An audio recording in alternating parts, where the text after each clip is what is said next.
ଆଜ୍ଞା ଅନିଲ ଭୋଇ, ମୋ ଘର ହେଉଛି କଟକ ସଦର ପରମଂଶ ଗ୍ରାମ। ଆଉ ମୁଁ କଟକ ମହାନଦୀ ବିହାରରେ ପ୍ରତି ଗ୍ୟାସ୍ ସର୍ଭିସରେ ଚାକିରି କରିଛି ଆଜ୍ଞା।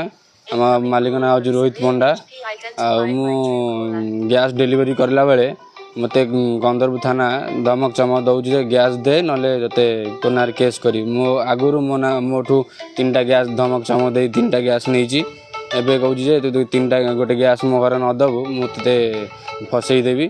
ଆଜ୍ଞା ଦେଖନ୍ତୁ ଆଜ୍ଞା ମୁଁ ଗୋଟେ ଲେବର ଆଜ୍ଞା ଗୋଟେ କହିଲେ ଡେଲିଭରି ମ୍ୟାନ୍ ମୋତେ ଗୋଟେ ଆଇଆଇସି କନ୍ଦରପୁର ଥାନା ଆଇଆଇସି ଗୋଟେ ଏଭଳିଆ ବ୍ୟବହାର କରୁଛି, ଖରାପ ବ୍ୟବହାର ଯେଉଁ ଅଶ୍ଳୀଳ ଭାଷାରେ କହୁଛି।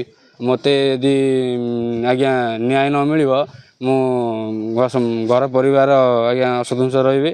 ମୁଁ ଏତିକି କହି ଆଜ୍ଞା 6 ତାରିଖ ଦିନ କାଲି ଆଜ୍ଞା କଣ କହିଲେ ଗ୍ୟାସ୍ ସାର୍ ମୋତେ କହିଲେ ଆଜ୍ଞା ମାଲିକକୁ କହିଲେ ଗ୍ୟାସ୍ ଦିଅ, ତମ ମାଲିକକୁ ନାଁରେ କେସ୍ କରିବି, ତୋ ନାଁରେ କେସ୍ କରି ଭିତରେ ପୁରେଇବି ଯଦି ମୋତେ ଘରେ ଗ୍ୟାସ୍ ନ ଦେବୁ।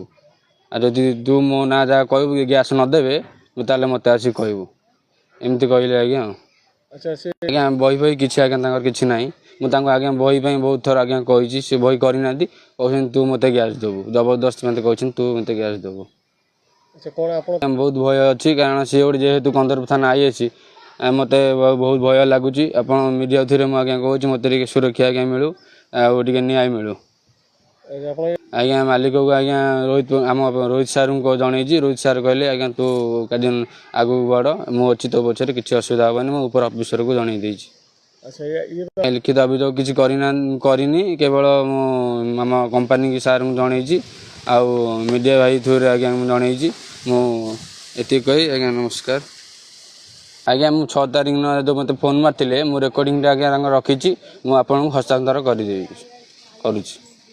ମୁଁ ଏତିକି କହି ଜୟ ଜଗନ୍ନାଥ।